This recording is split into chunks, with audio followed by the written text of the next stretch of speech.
जय राम जी की भक्तों, गुरुदेव के चरणों में प्रणाम।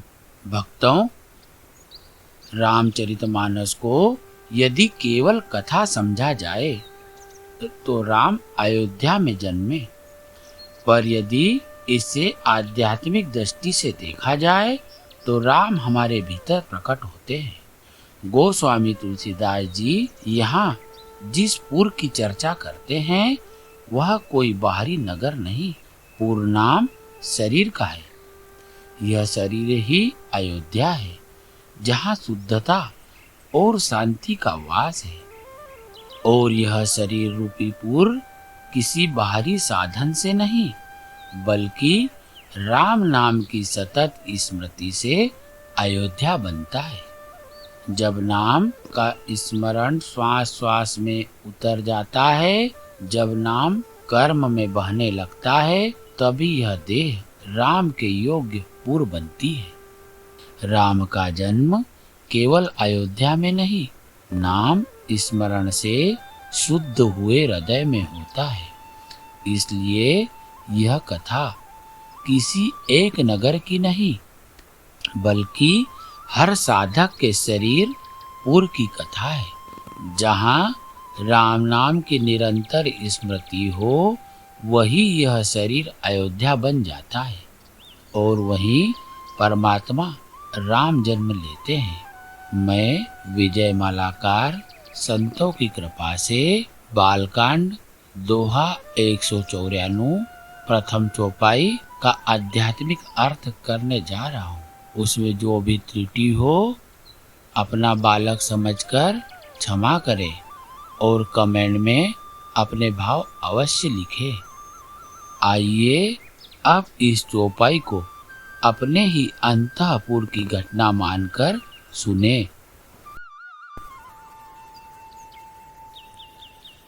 ध्वज पताक तोरण पुर छावा, कहीं न जाई जेहि भांति बनावा। ध्वजा, पताका और तोरणों से नगर छा गया। जिस प्रकार से वह सजाया गया उसका तो वर्णन ही नहीं हो सकता। गोस्वामी तुलसीदास जी महाराज कहते हैं, ध्वजा, पताका और तोरणों से पूरी अयोध्या नगरी सज गई। ध्वज अर्थात झंडा, अर्थात यह चिन्ह होता है।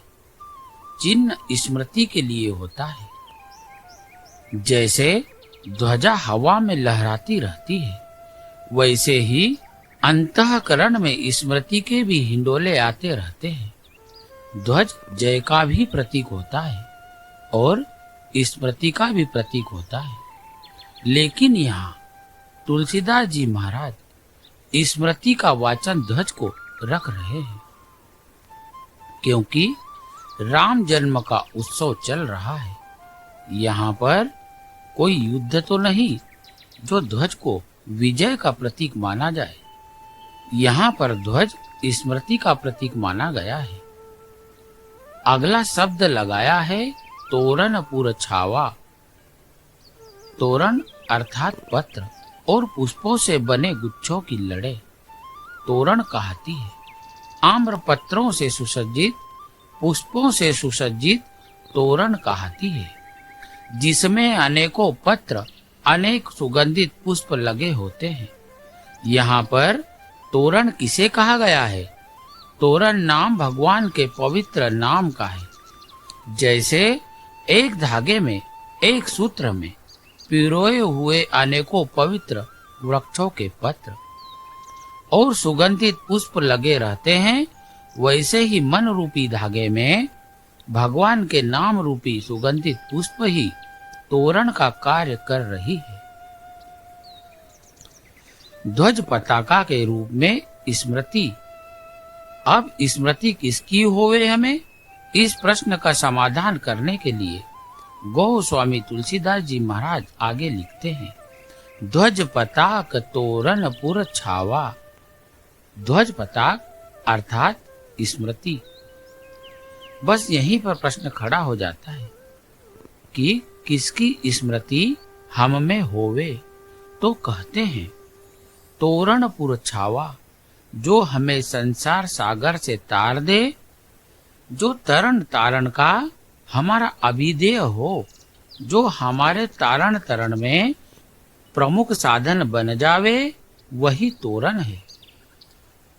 और तोरण केवल एक ही है, कलयुग केवल नाम आधारा।